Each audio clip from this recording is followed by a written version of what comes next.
প্রেমিকাকে গুলি, বিয়েতে রাজি না হওয়ায় খুনের চেষ্টা। যাদবপুরের বিজয়গড়ে চলল গুলি। আরো একবার আপনাদের জানিয়ে রাখি, প্রাক্তন প্রেমিকাকে গুলি, বিয়েতে রাজি না হওয়ায় খুনের চেষ্টা। ঠিক কি হয়েছিল বিস্তারিত জানবো। আমার সঙ্গে বিশ্বজিৎ সাহা রয়েছে, বিশ্বজিতের সঙ্গে কথা বলবো সরাসরি। বিশ্বজিৎ, এখনো পর্যন্ত কি জানা যাচ্ছে, কি পরিস্থিতি?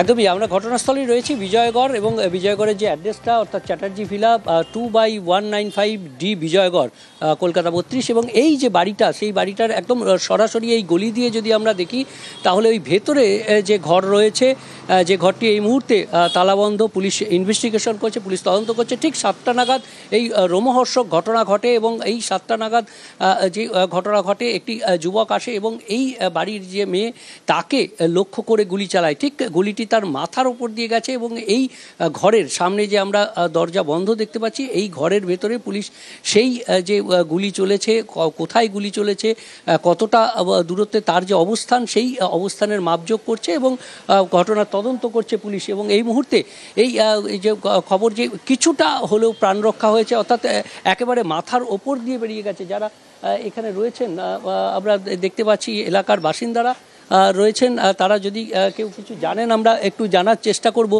দিদি, আপনার তো পাশে বাড়ি, দেখেছিলেন? না না না, মানে গুলি চলেছে? হ্যাঁ। কটা নাগাদ হয়েছিল? 7:45। 7:45 নাগাদ। মানে কেউ জানেন না না, কথা বলছি। অর্থাৎ কেউ, মানে আপনি কি শব্দ শুনে বেরিয়ে এসেছিলেন? হ্যাঁ, শব্দ শুনে, পুলিশের আওয়াজ শুনে আমরা দৌড়ে এসেছি। আচ্ছা, এসে কি দেখলেন? কিছুই না, ওই গর্ত হয়ে গেছে ওটাই। মানে গুলি, মানে দেয়াল ক্ষত হয়ে গেছে? হ্যাঁ হ্যাঁ হ্যাঁ। আচ্ছা, মানে এই ছেলেটা যে চালিয়েছে তাকে দেখতে পেয়েছিলেন? না না, ওটা আমার ছোট দেওর দেখেছে, ও বুঝতে পারিনি, একটা ব্যাগ কাঁধে নিয়ে চলে যাচ্ছে। আজকে তো একটা তেহার আছে, হয়তো বাজির আওয়াজের মতন আওয়াজটা হয়েছে, তো বুঝতে পারিনি অতটা। মানে ভেবেছিল যে ছট পুজোর বাজি? হ্যাঁ হ্যাঁ, আমরা তাই ভেবেছিলাম। আচ্ছা, আপনার নাম? আমাদের রূপা সাহা। আচ্ছা, অর্থাৎ যে প্রত্যক্ষদর্শীর বয়ান আমরা শুনতে পেলাম, সেই প্রত্যক্ষদর্শীর বয়ান অনুযায়ী আমরা যদি দেখি যে একেবারে যে তারা বাড়ি থেকে বেরিয়েছেন ছট পুজো আজকে।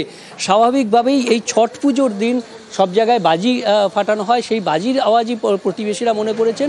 অর্থাৎ এই বিজয়গড় যে কলোনি, সেই বিজয়গড়ের সন্তোষ দত্ত লেন, তার কাছেই এই ঘটনা, সন্তোষ দত্ত কমিউনিটি সেন্টার, তার কাছেই এই ঘটনা। এবং এই ঘটনায় যথেষ্ট একটা উত্তেজনা দেখা দিয়েছে, এবং স্বাভাবিকভাবেই এই ধরনের ঘটনা এই এলাকায় এর আগে আর কখনো হয়তো দেখেননি বা শোনেননি আমরা যারা রয়েছেন।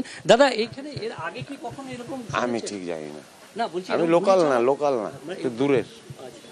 অর্থাৎ যারা আছেন তারা অনেকেই মুখ খুলতে চাইছেন না স্বাভাবিকভাবেই এই ধরনের পরিস্থিতি। এবং পুলিশ এই ঘটনার ইতিমধ্যেই তদন্ত শুরু করেছে। আমরা যেরকমটা দেখাচ্ছিলাম যে ঠিক 2/195D বিজয়গড়, এবং এখানেই এই ঘটনাটা ঘটেছে। এবং সেই ঘটনাটা ঠিক কি হয়েছিল? এর আগেও বেঙ্গালুরুতে হামলার একটা অভিযোগ রয়েছে।